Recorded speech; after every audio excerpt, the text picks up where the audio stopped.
Mais merci Romain pour cette introduction. Je suis très contente effectivement de parler au cours de ce GT6. Donc je vais essayer de vous dresser un panorama des microscopes de fluorescence à éclairement structuré en insistant plutôt sur le côté théorique. Puis après, je vais dire quelques mots aussi sur un microscope que nous développons actuellement avec le LS2N de Nantes, avec Jérôme Idier, avec Thomas Manjat du Centre de biologie intégrative à Toulouse, qui est un microscope à éclairement aléatoire. Donc, je vais vous dire d'abord une petite introduction sur la microscopie de fluorescence. Donc, c'est une technique qui repose sur l'utilisation d'une petite molécule magique qui est le fluorophore. Et cette molécule a une caractéristique, quand elle est éclairée avec une lumière à une certaine longueur d'onde, par exemple lambda prime, elle est capable d'émettre une onde électromagnétique à une longueur d'onde lambda légèrement inférieure à lambda prime. Et l'intensité de cette lumière émise est proportionnelle à l'intensité de l'éclairement tant qu'on reste dans des régimes d'éclairement raisonnables, c'est-à-dire inférieurs à quelques centaines de watts par centimètre carré. Et depuis 50 ans, la microscopie de fluorescence a connu un essor spectaculaire, surtout dans le domaine de la biologie, parce qu'il est apparu qu'on pouvait attacher des fluorophores à presque n'importe quelle protéine d'intérêt. Et donc, on pouvait faire de l'imagerie spécifique et qu'on obtenait des images bien mieux contrastées qu'avec de la microscopie d'absorption lorsqu'on utilisait comme marqueur des colorants. Et alors, l'intérêt a été décuplé avec le génie génétique quand on s'est rendu compte qu'on pouvait marquer des protéines à l'intérieur de la cellule vivante en modifiant légèrement l'ADN de la protéine. Et donc, on pouvait faire des spécimens vivants fluorescents et faire de l'imagerie fonctionnelle in vivo. Bon, donc, pour décrire très brièvement donc, un microscope de fluorescence standard, alors vraiment réduit à sa plus simple expression, vous imaginez que vous avez un échantillon ici au plan objet du microscope, donc composé de 2 fluorophores. Vous allez éclairer cet échantillon de manière homogène. Les fluorophores vont émettre une lumière à une longueur d'onde légèrement différente. Et les fluorophores agissent comme des petites sources ponctuelles, incohérentes entre elles, si bien que l'intensité émise par ces fluorophores va s'ajouter. Donc cette lumière passe à travers un objectif ici, puis une lentille de tube, et est détectée sur la caméra au niveau du plan image. Et le rôle de l'objectif et de la lentille de tube, eh bien, c'est de reproduire au plan image la distribution d'intensité émise qui existe au niveau du plan objet. Alors évidemment, cette reproduction, elle est très imparfaite, puisque l'on sait bien qu'il n'est pas possible de focaliser la lumière en dessous de la moitié de sa longueur d'onde, hein, parce que la lumière monochromatique, elle est gérée par cette longueur d'onde lambda, et on ne peut pas, sous conditions très exceptionnelles, la focaliser en dessous de lambda sur 2. Donc au niveau du plan objet, la distribution d'intensité, eh bien, c'est finalement 2 points lumineux très intenses au niveau des fluorophores. Et au niveau du plan image, eh bien, on aura plutôt 2 taches, ici, qu'on appellera donc les taches d'émission, qui ont une largeur au mieux de lambda sur 2. Alors évidemment, quand je dis tout ça, c'est que j'ai supposé que j'avais un microscope de grossissement 1, c'est-à-dire que la focale de la lentille de tube était égale à la focale de l'objectif, mais ça simplifie un peu le display. Donc, comment peut-on maintenant modéliser l'image d'un microscope de fluorescence? Eh bien, on se souvient que les intensités collectées par la caméra, c'est la somme des intensités émises par les fluorophores. Chaque intensité émise par un fluorophore est représentée par une tâche d'émission. Donc, l'image peut être vue comme une convolution entre la densité de fluorescence et la tâche d'émission ici que j'appelle H. Donc le petit signe ici, ça veut dire la convolution. Donc dans la suite, j'appellerai ρ la densité de fluorescence et H la tâche d'émission qu'on appelle aussi en anglais donc la point spread function et en français la tâche d'étalement du point. Et évidemment, cette tâche d'émission, c'est ce qu'on appelle aussi c'est ce qui donne la limite de résolution du microscope et elle est reliée à ce qu'on appelle la limite de diffraction.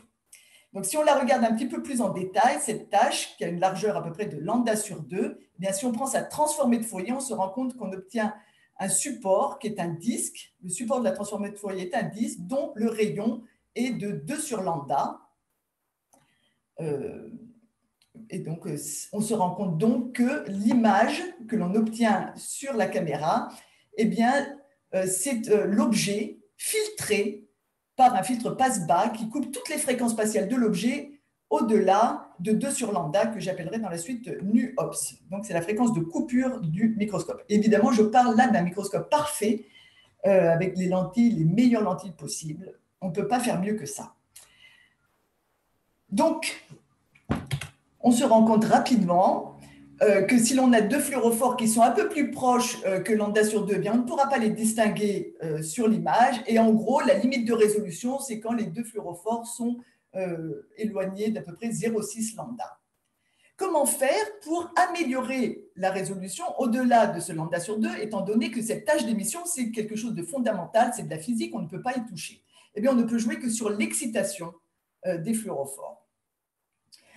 Alors, pour vous donner une idée, la résolution d'un microscope de fluorescence standard, c'est de l'ordre de 250-300 nanomètres avec les meilleurs objectifs. Donc maintenant, essayons de jouer sur l'excitation des fluorophores. Il existe une autre technique de microscopie de fluorescence qu'on appelle la microscopie de fluorescence à balayage, dans lequel, au lieu d'éclairer l'échantillon par un faisceau homogène, par un éclairement homogène, on va l'éclairer par un faisceau focalisé. Dans ce cas-là, l'échantillon est toujours ici au niveau du plan objet. On focalise un faisceau laser au niveau de ce plan objet et on va collecter toute la lumière émise par les fluorophores. Donc, vous avez ici un exemple de l'échantillon et puis vous avez ici la tâche d'éclairement, la tâche de focalisation du faisceau d'éclairement. Donc, dans cette approche, la résolution est directement dictée par la taille de la tâche d'éclairement. Alors, évidemment, si cette tâche d'éclairement était infiniment petite, on pourrait dissocier très bien les petits fluorophores, mais malheureusement, on a la même malédiction. On n'arrive pas à focaliser le faisceau d'éclairement en dessous de la moitié de sa longueur d'onde, et donc, bien, on va encore avoir une résolution limitée. Alors, comment modéliser l'image obtenue dans le cadre d'un microscope à balayage? Eh bien, on se souvient qu'on est dans un régime d'éclairement dans lequel la fluorescence, la lumière émise par le fluorophore est directement proportionnelle à l'intensité de l'éclairement. Et donc, on peut montrer que lorsqu'on balaye l'échantillon, on peut créer une image R. Donc, l'intensité ici, détectée sur le détecteur unique, hein, donc l'intensité au point R qui correspond à la position de focalisation du faisceau, eh bien, c'est là encore une convolution entre la densité de fluorescence et la tâche d'éclairement cette fois. La tâche d'éclairement, elle peut avoir une largeur légèrement plus petite que la tâche d'émission, hein, puisque lambda' est plus petit que lambda, mais enfin, ça reste tout à fait comparable. Et là encore, on a une image qui peut se voir, enfin, on peut voir que l'objet ici, les fréquences spatiales de l'objet au-delà de la fréquence nu-il qui est égale à 2 sur lambda' vont être perdues. Bien, alors, en gros, le microscope de fluorescence à balayage est fortement utilisé dans le domaine de la microscopie de fluorescence à 2 photons, mais dans la microscopie de fluorescence à 1 photon, il donne à peu près la même chose qu'un microscope grand champ, donc il est très peu utilisé. Et l'approche de la microscopie à éclairement structuré, qui permet d'améliorer la résolution, son idée fondamentale, c'est de combiner, de tirer profit de la tâche d'éclairement et de la tâche d'émission. Alors pour cela, le concept est assez simple à comprendre. On reprend le microscope à balayage que l'on vient de voir, mais on remplace le détecteur unique par une caméra, ici. Et puis, on va enregistrer des images pour toutes les positions de focalisation du faisceau. Alors, dans cet exemple, vous avez deux fluorophores, toujours au niveau du plan objet, et puis vous avez ici en grisé la tâche d'éclairement qui scanne, donc qui descend ici vers le bas. Et voici les images que l'on obtient sur la caméra pour chacune des positions de focalisation de l'éclairement.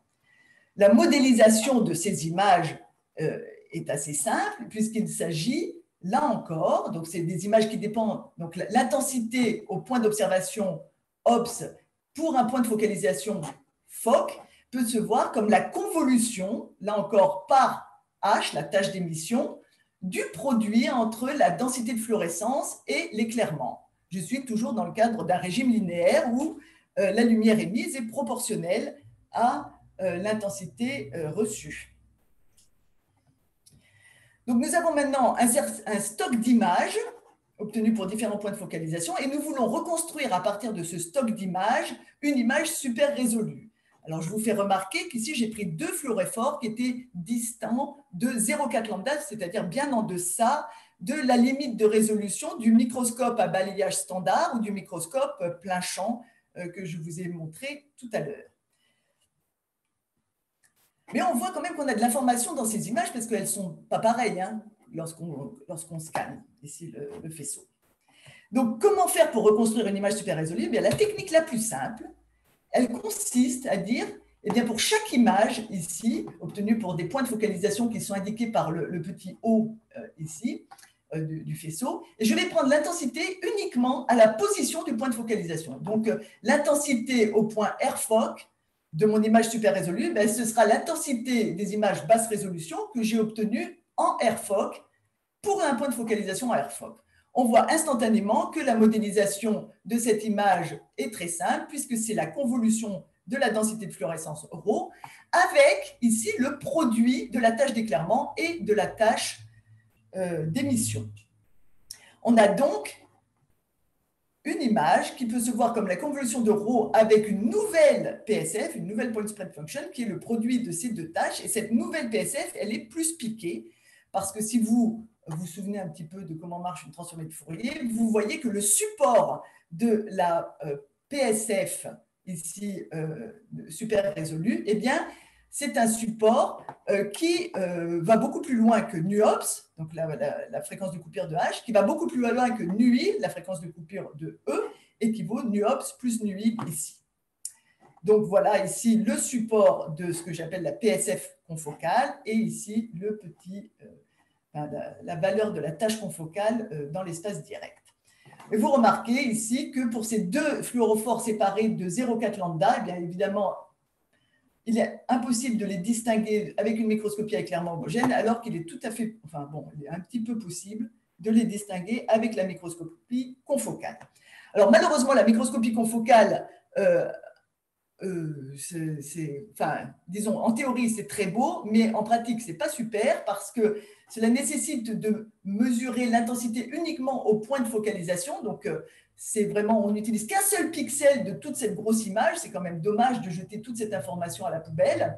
Et en plus de ça, le confocal est fait de manière très courante au niveau expérimental. Donc, ce n'est pas la peine de faire toutes ces images. Il suffit de mettre un petit trou à cet endroit-là, à l'endroit du point de focalisation, un point conjugué du point de focalisation pour détecter l'intensité à ce point-là. Mais comme le trou est tout petit, il y a très peu de photons, il y a énormément de bruit, donc on a une image qui ne veut plus rien dire, donc on augmente le trou, et comme on augmente le trou, on détériore la résolution de manière très rapide, si bien que dans les confocaux que vous pouvez trouver sur les plateformes d'imagerie ou même commerciaux, la résolution, en tout cas la résolution transverse, n'est en fait pas tellement meilleure que la résolution que l'on obtient avec une microscopie plein champ. Alors, il y a une autre idée qui est apparue et qui vise à utiliser toutes les informations sur les images ici, basse résolution, et c'est une idée qui a été proposée par Colin Shepard en 1988 et qui propose donc de reconstruire une image super résolue, non pas en prenant uniquement l'intensité en ce point-là, mais en faisant la somme de toutes les intensités obtenues alors de manière un petit peu compliquée, ce qu'il appelle le pixel reassignment. En gros, si on regarde l'intensité au point R de l'image super résolue, eh bien, on va faire la somme des intensités obtenues au symétrique par rapport à R du point de focalisation. Voilà, donc c'est un peu compliqué de dire comme ça, mais en fait, ça se fait très bien. Au niveau analytique, ça se fait encore mieux. Et on se rend compte que l'image super résolue qu'on obtient, donc que j'ai appelée IREAS ici, peut s'écrire sous la forme d'un objet, RAW, convolué avec une PSF super résolue. Et cette PSF super résolue, elle correspond à la convolution de la tâche d'éclairement avec la tâche d'émission. Donc ça, c'est une tâche beaucoup plus grosse, mais qui a été contractée d'un facteur 2. Donc à la fin, cette PSF ici, elle a un domaine, elle a un support en Fourier qui est donc 2 fois plus grand que le support en Fourier de la PSF d'émission. Et elle est un petit peu plus piquée que la PSF confocale parce que la valeur de la transformée de Fourier de H décroît moins vite lorsqu'on s'approche du bord ici du support de Fourier. Et donc, vous voyez ici un résultat sur l'image que l'on obtient pour les fameux 2 fluorophores séparés distants de 0,4 lambda. Et vous voyez que le creux est un peu plus marqué, on a une un peu meilleure résolution. Le gros intérêt surtout, c'est que dans ce cas-là, on utilise tous les pixels de toutes les images, donc on a toutes les informations, on ne perd aucun photon, tous les photons sont utilisés dans cette reconstruction ici de pixel reassignment, et donc cette technique marche, elle permet d'avoir de la super résolution, et c'est la technique à éclairement structuré qui est maintenant, je pense, la plus utilisée dans les plateformes de biologie, parce qu'elle marche, qu'elle est robuste, et qu'il suffit pour la mettre en place d'avoir un confocal et d'acheter pour une modique somme de 100 000 € la petite extension Eriscan. Donc ça, Eriscan, c'est le nom commercial de cette approche. Voilà. Donc, le gros problème, bon, je reviens, la seule, disons, le petit bémol sur cette approche, c'est que d'abord, la résolution reste limitée, donc à 0,35 lambda environ, enfin, c'est déjà beaucoup mieux qu'un microscope plein champ. Mais surtout, c'est assez lent quand on veut imager des échantillons qui sont très grands, parce qu'il va falloir enregistrer des images pour plein de points de focalisation du faisceau. Donc, il a été proposé, donc en 2013 par l'équipe de Schroff, eh bien, de faire une grille de spots lumineux, donc de faire une grille de spots lumineux afin de pouvoir traiter en parallèle plusieurs régions de l'échantillon. Et dans ce cas-là, eh bien, les spots lumineux, on n'a pas besoin de les scanner sur tout l'échantillon, mais uniquement sur une période de la grille. Alors évidemment, si on diminue la période de la grille, vient un moment où les tâches d'émission vont se superposer et le traitement du pixel reassignment ne pourra plus être utilisé. Donc là, on passe sur une autre technique, disons, je dirais la version ultime de la microscopie à éclairement structuré, c'est ce que j'appellerais la microscopie à éclairement périodique. Donc, la microscopie à éclairement périodique, dans ce cas-là, on éclaire directement par une grille de lumière, ici, qui n'est pas forcément une grille de spot, donc c'est une grille de lumière, et puis on essaye d'ailleurs de faire en sorte que la période de la grille de lumière soit la plus petite possible. Donc, cette microscopie à éclairement périodique, elle a été proposée en 1999 par Hensman, et elle a été démontrée de manière spectaculaire par Gustafsson en 2000. Et puis depuis, elle a été bien améliorée. Donc là, comme la grille a une période toute petite, il suffit uniquement de 3 translations pour couvrir de manière homogène tout l'échantillon. En revanche, le traitement numérique qui permet de retrouver une image super résolue est quand même fort différent de ce qu'on vient de voir précédemment. Alors, je reviens toujours sur la modélisation de l'image. C'est vraiment le point clé quand on fait de l'imagerie à éclairement structurée. Donc, c'est toujours une convolution entre le produit de la densité de fluorescence avec l'éclairement et la tâche d'émission ici. Et cette fois-ci, on va avoir, dans le cas de la grille, 3 images. Puis après, on aura 3 rotations. Donc, à la fin, on aura 9 images. Donc, je vous donne ici un exemple des images qu'on va enregistrer pour différentes positions de la grille et différentes orientations de la grille. Donc, dans cette version ultime de cette microscopie à éclairement structuré, la grille de lumière est obtenue en faisant interférer 2 faisceaux collimatés, quasiment contrapropagatifs. Et donc, l'éclairement peut se modéliser de cette manière-là. Donc, c'est une sorte d'éclairement sinusoïdal ici. Et vous voyez apparaître ici la fréquence nu-il, qui est la fréquence de l'illumination, qui est en gros 2 sur lambda prime. pour les meilleurs microscopes, clairement structurés.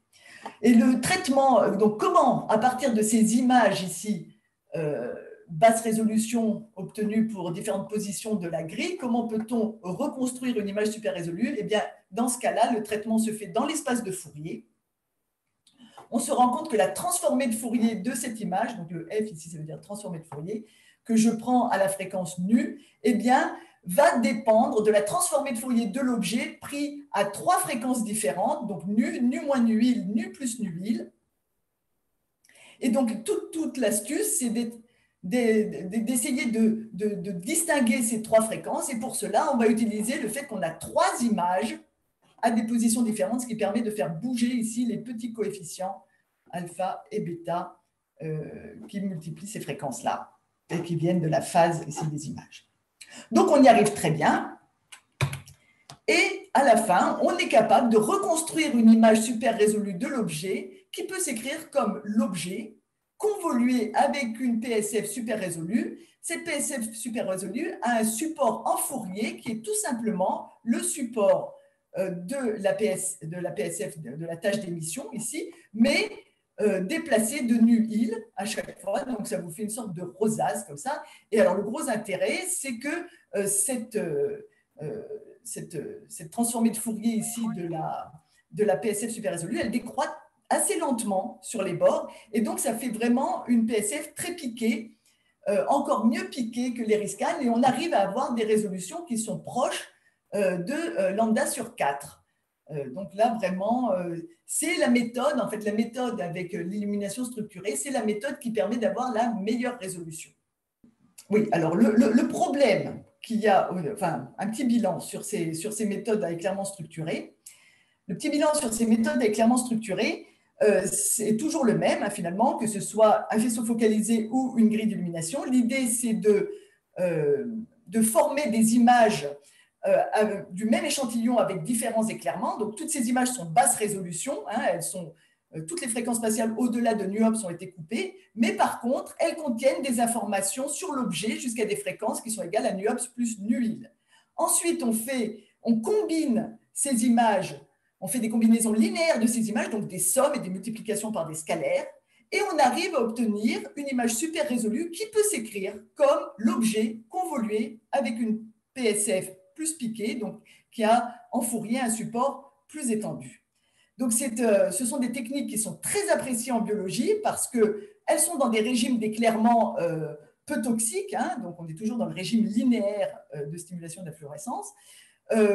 Parce que dans le cas périodique, on a besoin de très peu d'images, donc on peut avoir une résolution temporelle assez élevée, et parce qu'elles permettent un gain de résolution bon, qui est quand même intéressant, même s'il n'est pas spectaculaire, on n'est pas sur la super résolution, on arrive quand même à des résolutions de l'ordre de 100 nanomètres pour les meilleurs appareils.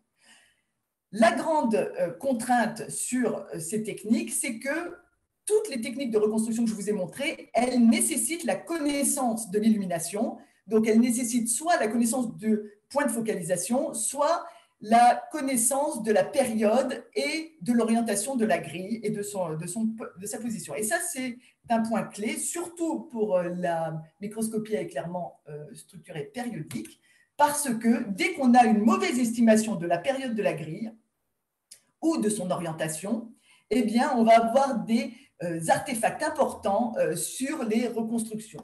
Donc là, je vous montre un exemple d'artefacts qu'on peut obtenir quand on a une mauvaise estimation de la période de la grille. Là aussi, vous voyez, ça double les filaments. Et là, voilà les mêmes échantillons avec une bonne estimation de la période de la grille où vous voyez que, bon, ce n'est pas encore super, mais enfin, on voit bien que toute cette structuration régulière, ce n'était pas du tout de la biologie, ce qui ne nous étonne pas.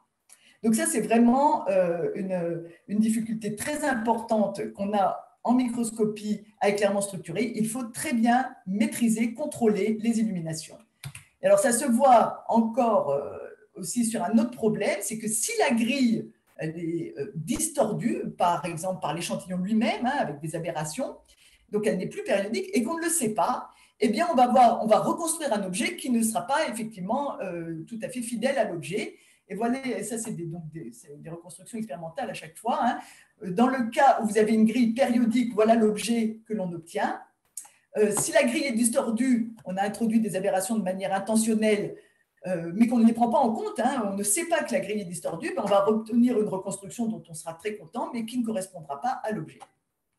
Donc, la grande difficulté de la microscopie clairement structurée, c'est véritablement qu'il faut connaître et contrôler les illuminations. Donc, on se rend bien compte qu'une technique qui permettrait d'avoir à peu près les mêmes propriétés, les mêmes avantages que ces approches clairement structurées, mais qui ne nécessiterait pas la connaissance d'illumination, ben, ce serait un gros plus. Et donc, avec donc mes collaborateurs, enfin Thomas Manja du CBI et Jérôme Idier du LS2N, on a travaillé sur une approche de microscopie éclairement structurée dans laquelle l'éclairement est tout simplement un speckle. Donc un speckle, c'est typiquement la figure d'interférence ou la figure d'interférence que vous pouvez avoir lorsque vous éclairez un diffuseur avec un faisceau laser. Donc, c'est quelque chose qui paraît complètement aléatoire. Il y a des petits grains brillants un peu partout. Enfin, disons que ça a l'air très compliqué. Donc, on appelle ça des tablures en français. Donc, voilà, c'est un ensemble de tablures. Donc, on voit tout de suite l'intérêt de faire, si on est capable, de faire de l'imagerie de fluorescence super résolue avec les speckles, parce que déjà, d'un point de vue expérimental, c'est beaucoup plus simple. Donc là, vous avez un exemple d'un montage expérimental éclairement périodique, donc il y a un réseau, il y a le contrôle de la polarisation, il faut faire très attention, et en plus de ça, il faut bien contrôler les dérives du réseau, etc., pour faire des déplacements propres, enfin, donc c'est assez délicat. Alors que si vous voulez éclairer votre échantillon avec un speckle, vous mettez un diffuseur à peu près n'importe où sur le trajet du faisceau laser. À partir du moment où il rentre sur toute la pupille arrière de l'objectif, vous avez gagné, vous avez un speckle magnifique comme ceci, dont la fréquence spatiale maximale, donc c'est nuil, de même nuil que vous avez, ou même au-delà, que vous auriez avec un réseau. Donc une fois que vous avez fait ces speckles, eh bien vous tournez le diffuseur, donc vous faites plein de speckles différents, et puis vous obtenez plein d'images tavelées du même échantillon. Alors, quand je dis plein, là, on est sur des ordres de grandeur plus importants que pour la microscopie éclairement périodique. Je parle de 9 à... Enfin, on parle de 9 images en périodique à là, une centaine, voire 2 centaines, voire 3 centaines d'images de speckles. Et toute la question, c'est de savoir, sera-t-on capable de reconstruire une image super résolue de l'objet, donc là l'objet c'était cette mire, à partir de cette centaine d'images tablées. Et est-ce que cette image reconstruite pourra s'écrire sous la forme de ρ convolué avec une PSF super résolue? Alors bon, suspense, peut-on? Et alors oui, on peut, mais ce n'est pas complètement évident. Ce n'est pas complètement évident. Mais je veux quand même vous en dire un mot. Est-ce que j'ai un peu de temps pour vous en dire un mot? Oui, je pense que j'ai un peu de temps. Donc, je vais quand même vous en dire un mot. Oui, on peut. Alors, donc là, vous vous accrochez un petit peu plus. C'est un petit peu plus délicat. Donc on reprend dès le début la modélisation de l'image tablée. Alors, qu'est-ce que c'est que l'image tablée? C'est la convolution avec la tâche d'émission, comme d'habitude, du produit de la densité de fluorescence avec l'éclairement, mais l'éclairement ici, c'est un speckle aléatoire, donc complètement inconnu. Alors, le but, c'est évidemment d'éliminer ce speckle, tous ces speckles qu'on ne connaît pas. Et pour cela, on propose de former l'opérateur de covariance des images. Alors, qu'est-ce que c'est que la covariance des images? On peut le voir de manière très simple. On va calculer la covariance des images en R'. C'est tout simplement la moyenne sur toutes les images tablées de l'intensité mesurée en R fois l'intensité mesurée en R'. Donc, le petit signe ici, ça veut dire la moyenne sur toutes les images, moins la moyenne de des images tablées prises en R fois la moyenne des images prises en R'. Donc, ça, c'est évidemment une moyenne là, je vous parle d'une moyenne empirique, hein, donc faite avec les n images de speckle, mais on peut modéliser cette covariance de manière théorique en prenant une infinité de speckles, et à ce moment-là, on se rend compte que la covariance des images tablées, C de RR', peut s'écrire sous la forme de cette intégrale quadruple, un petit peu compliquée, qui fait intervenir la densité de fluorescence à 2 endroits, donc c'est une fonction qui est quadratique en l'objet, qui fait intervenir les tâches d'émission ici à 2 endroits, et qui fait surtout intervenir ici une nouvelle fonction S, qui est la covariance des speckles. Alors, cette fonction S, en fait, c'est le moment d'ordre 2 des speckles, et il est parfaitement connu parce que les speckles, surtout les speckles pleinement développés, c'est quelque chose qui est rencontré très souvent en optique. Il y a beaucoup de gens qui ont travaillé dessus, en particulier Goodman ici, et on connaît parfaitement la statistique du speckle. On connaît sa moyenne, on connaît sa variance, on connaît sa fonction de corrélation, on connaît tout, jusqu'à tous les moments statistiques. Donc, cette fonction de covariance du speckle, qui est définie de la même manière qu'ici, hein, c'est une fonction qui d'abord ne dépend que de la distance, enfin, pas de la distance, qui dépend que de la distance en vrai, mais enfin, disons, qui dépend que de x1 moins x2, ici, donc de la position R1 moins R2, et qu'on peut calculer en faisant l'autocorrélation du speckle, et qui d'ailleurs correspond exactement à la tâche d'éclairement du faisceau focalisé qu'on avait utilisé lorsqu'on faisait le pixel reassignment, lorsqu'on faisait même le confocal. Donc, c'est exactement, d'un point de vue théorique, c'est exactement cette tâche d'éclairement que l'on a bien vue au départ, et vous voyez qu'on la retrouve très bien.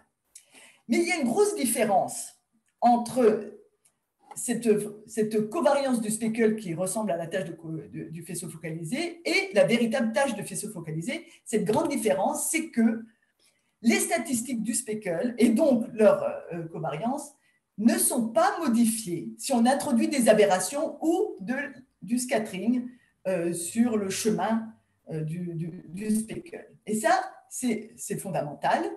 Et vous allez regarder ces deux images et bien comprendre pourquoi. Donc, nous avons ici une image de speckle et la PSF d'émission, donc la tâche d'émission obtenue dans le cadre de ce microscope ici très simple. Donc, c'est un microscope bien réglé, parfait, et ça, ce sont des données expérimentales. Et maintenant, on introduit des aberrations au niveau du plan pupille de l'objectif, ce qui déforme complètement la PSF de la tâche d'émission, mais qui, par contre, même si ça change le speckle, ne change absolument pas ses statistiques. Et si l'on fait la covariance du speckle ici et ici, on obtient exactement la même chose, et en gros, ça ressemble à ça. Donc, c'est un avantage énorme de l'éclairement du speckle par rapport aux éclairements classiques périodiques ou focalisés. On n'est pas du tout sensible aux aberrations et même au scattering dans le cas d'un éclairement de speckle. Donc maintenant, revenons à nos moutons.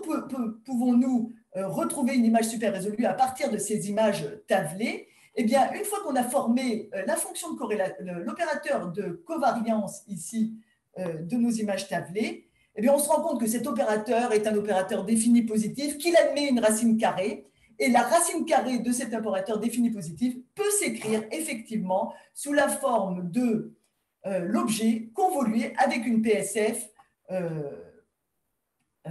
super résolue, dont le support est là encore égal au support du produit entre S, c'est-à-dire notre tâche d'éclairement, hein, mais notre tâche d'éclairement sans aucune aberration, et H, notre tâche d'émission.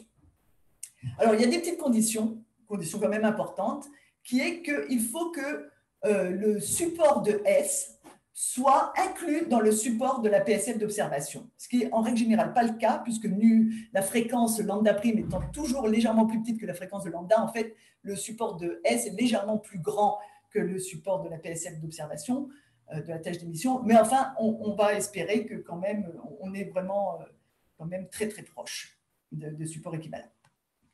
Bien, alors, maintenant, comment… À peu près 5 minutes. Ah ben, très bien, j'ai bientôt fini. Alors, maintenant, comment va-t-on faire la reconstruction en pratique? Donc, en pratique, on ne calcule pas du tout l'opérateur de covariance parce que ce serait vraiment quelque chose d'énorme. Ce qu'on fait, c'est qu'on calcule tout simplement la variance empirique des images, et ça, c'est beaucoup plus facile, c'est même instantané. Et puis, on la compare à la variance théorique des images, qui est en fait très très proche de la covariance que vous avez vue précédemment, sauf que maintenant, les tâches d'émission, ben, c'est R-X1 et R-X2, il n'y a plus de R'. Et puis, on va retrouver ρ, on va chercher ρ en minimisant la fonctionnelle qui correspond à la distance entre la variance expérimentale et cette variance théorique qui fait apparaître l'objet. Et on suppose qu'on connaît S et qu'on connaît H, la PSF, la tâche d'émission.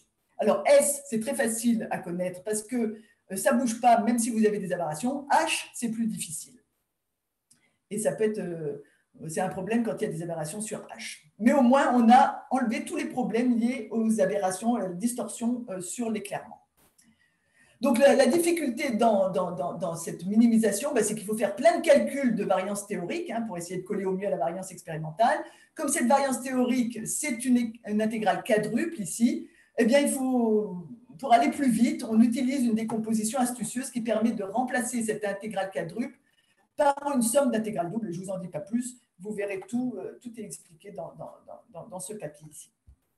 Et maintenant, je vais vous montrer, parce que bon, maintenant vous avez vu beaucoup de théories, vous voulez peut-être voir un peu des résultats. Il me reste 3 minutes pour vous montrer des résultats. C'est bien parce que je suis théoricienne. Ça aurait été Thomas qui aurait fait cette présentation, il aurait montré beaucoup plus de résultats et beaucoup plus tôt. Eh bien, je vais vous montrer des résultats expérimentaux. Et alors, tous ces résultats sont, vous pouvez les voir dans ce papier là qui vient de sortir. C'est un journal tout nouveau dont la première issue est arrivée là en mai.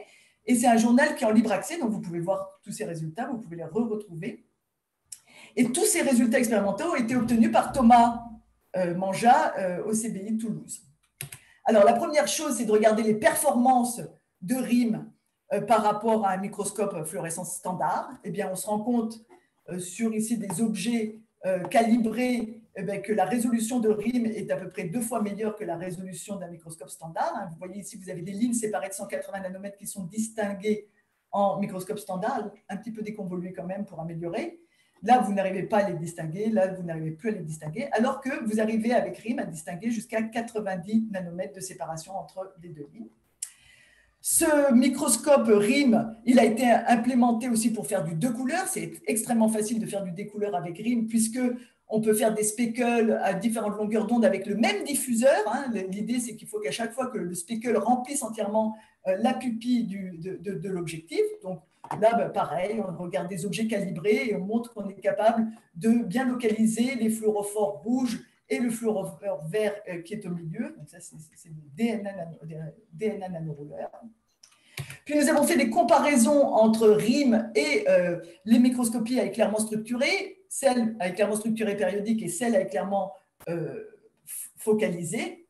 Et vous voyez ici sur des filaments de vimentine, donc là il y a RIM, là il y a un SIM périodique, donc éclairement structuré périodique, là il y a le confocal. Alors le confocal, ça a une résolution très mauvaise, proche de celle du plein champ, comme je vous l'ai dit, parce que le trou, on intègre toute l'intensité sur un trou assez gros autour du point de focalisation.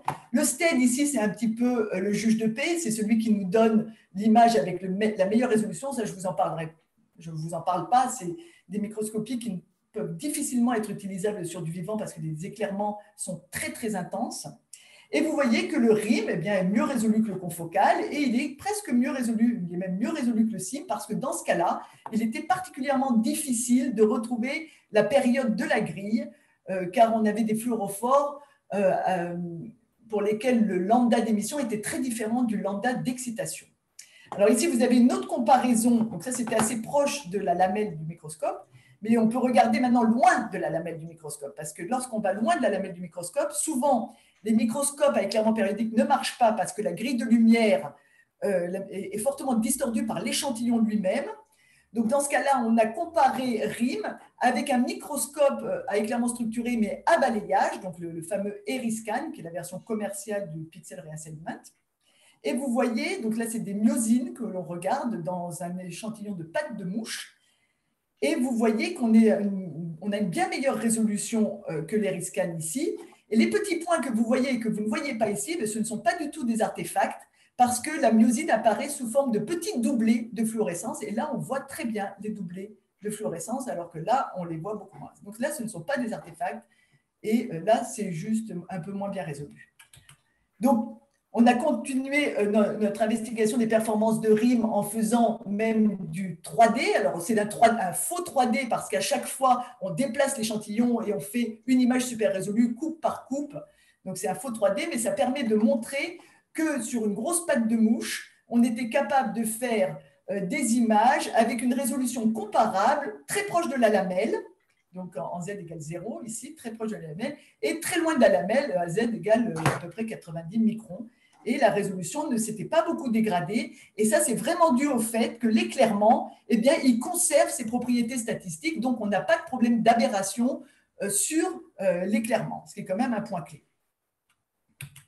Et enfin, on a regardé aussi la résolution temporelle qu'on pouvait avoir avec RIM. Alors évidemment, RIM nécessite plus d'images que la microscopie à éclairement périodique, hein, qui n'en nécessite que 3 ou 15 dans le cas du 3D. Là, pour RIM, il faut au moins quelques dizaines de speckles, mais cependant, avec le montage de Thomas, on était capable d'avoir une résolution temporelle de l'ordre de 10 Hz, c'est-à-dire 0,1 seconde pour faire une image super résolue. Donc, c'était quand même suffisant pour suivre, dans ce cas-là ici, la dynamique d'une protéine qui s'appelle la PCNA.